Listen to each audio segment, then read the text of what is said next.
Hello everyone, AmyR here with Prairie Paper and Ink. Another Slimline card. Is anyone surprised at this point? So, I am starting off with my Tonic craft sheet. I'll get to that in a second. And some Ranger watercolor paper that I cut down to, I cut it at 3.5 inches. So right now it's 3.5 by 8.5. I will trim that down.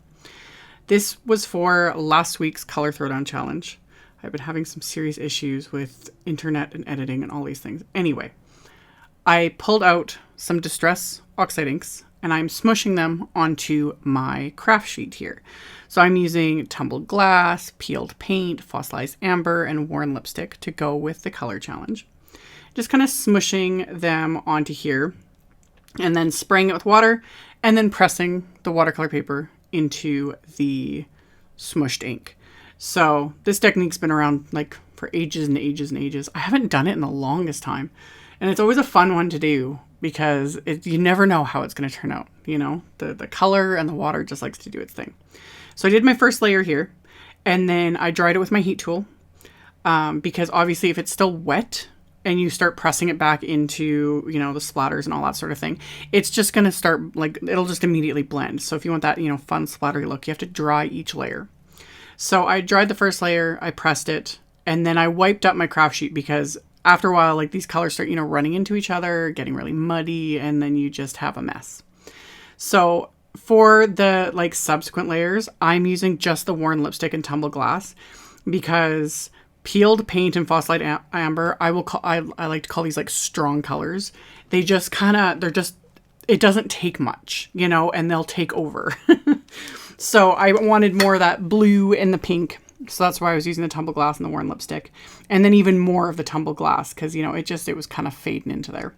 So drawing between each layer and adding more layers and just having fun with it, seeing where it goes because you just never know. And these sorts of backgrounds will look completely different whether you're using the Oxide inks like I am or using just the regular Distress inks. Like that was where these fun backgrounds started, was just the regular Distress inks. And again, you get completely different looks. So I just kept playing with it. I was just having fun.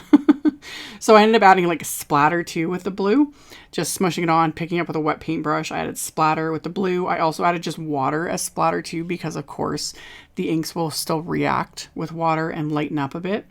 So just kind of kept adding until I was happy with it. You can always definitely kind of go overboard at times, but if it ends up being a complete mess, well, walk away from it. That's my first, you know, tip, is walk away from it and come back to it. Because sometimes you might think it looks absolutely horrible and it's not salvageable, but you come back to it later and it's like, oh, this works. Or sometimes it's just not, but then do another piece. It's just fun to play and see what happens. So after all this splatter and everything, I set it aside this time to just dry so I can work on everything else. And for my main focus of this card, I'm using the Simon Says Stamp Beautiful Butterfly stamp set. This was part of their the June 2020 card kit. I think it was June. Yeah, something like that. I got this was one of the ones that was like super delayed, so it didn't show up until quite recently. And I'm in love with this set. I've been waiting for this set. And then the fun thing is the kit showed up, and then with Simon's last release, the Send Happiness release, they released the coordinating wafer dies because a lot of people were asking for it. So I basically got the wafer dies and the stamp set like right around the same time. So it was like, this just worked out perfectly for me. So I only used one butterfly from the set. Trust me, I was actually going to add like every single butterfly to this card, but then I scaled it back. So I'm only using the one butterfly and I'm stamping it onto some vellum. Just using my Misty here because I'm stamping it 3 times onto this piece of vellum with clear embossing ink. And then I'm going to coat these with detail gold embossing powder. So once I've got these coated, I'm going to melt these with my heat tool. Now with vellum, always be extra aware with your heat tool. It does not take very long to melt any embossing powder on vellum because vellum is so much thinner than cardstock. Vellum will warp easier. Vellum will burn very, very quickly.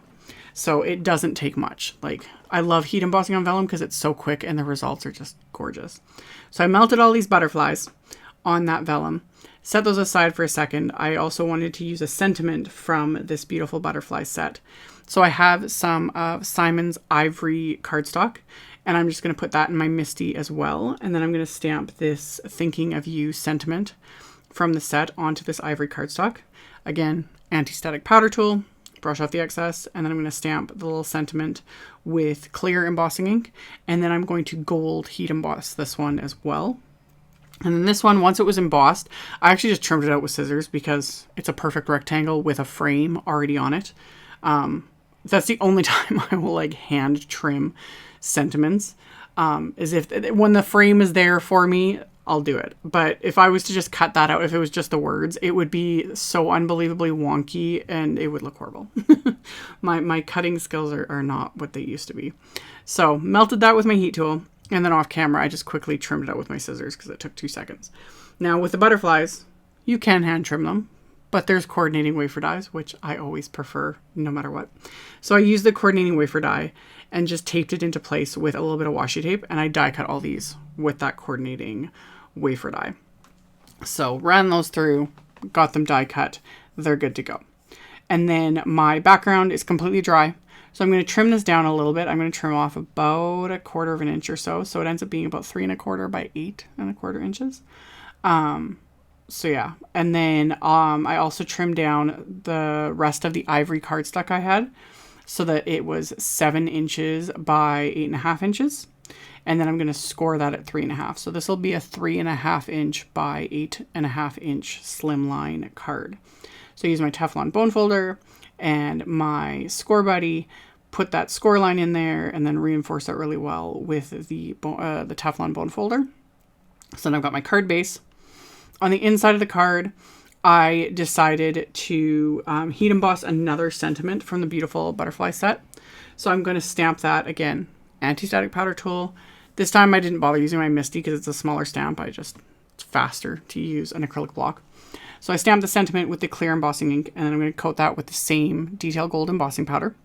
Once I got that coated, I will melt that with my heat tool. Just get my heat tool, let it heat up for a few seconds, melt that with my heat tool.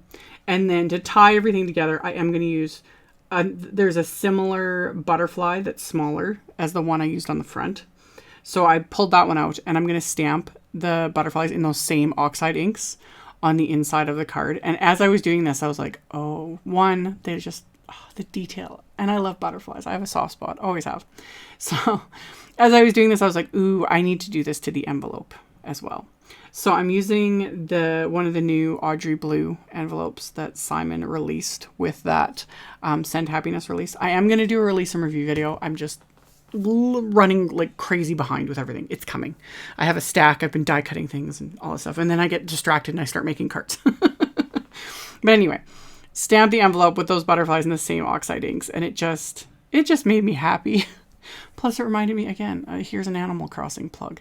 The bug off day, random. This will only apply to less than 1% of my viewers, but that was one of the prizes you could get, was the wallpaper with butterflies on it. And yes, it is in my little house on the game. My living room has butterflies everywhere. So anyway, did that to the envelope. So now I've got, of course, my matching little envelope. And then for the sentiment, I put a little bit of Big Mama foam tape. And like I've said, I've, getting worse about lining things up straight. So to line the sentiment up on the background, I'm using my little T-square ruler. So I've got my butterflies kind of figured out where I'm going to put them. And then I use my T-square ruler to give me, a straight edge to butt this little sentiment against. Peeled off the backing and then press that into place. And because I had trimmed down the foam tape to fit on that sentiment, I just took that remaining little tiny strip and I just cut that and applied each little piece right behind the body of each butterfly. So the wings are not adhered. So, if, they're popped up a little bit, gives it that little extra bit of dimension. So I just kept trimming those down and then adhered each butterfly into place. Didn't bother with a ruler with this because there's way more leeway. They can be a little off center if they need to be, or a little bit crooked if they need to be, because they're butterflies. So use those to adhere all those butterflies into place on this background. And my lighting, and even in the pictures, it's hard to see. It's almost as if the gold embossing kind of fades into the background. But trust me, in real life, it looks so much prettier because, that metallic gold shine. I just had a really hard time when I was filming and taking pictures of this to just really show that. So anyway, after I adhered those, I put more of that foam tape on the back, this entire panel. And then I've been showing this in recent videos. I use my craft tacky glue and put that, like I peel off the backing of the foam tape, but then I apply that liquid glue because it gives you that little extra wiggle room so that you can, you know, shimmy things into place. Because normally if you don't have that liquid glue, the minute this stuff presses down, it is adhered like paper to foam tape and it ain't moving unless you want to tear everything. So adding that liquid glue gives you, you know, those few extra seconds of wiggle room to line things up. Because yeah, sometimes it's amazing how you think it's lined up and then it's not. And anyway, so I did that.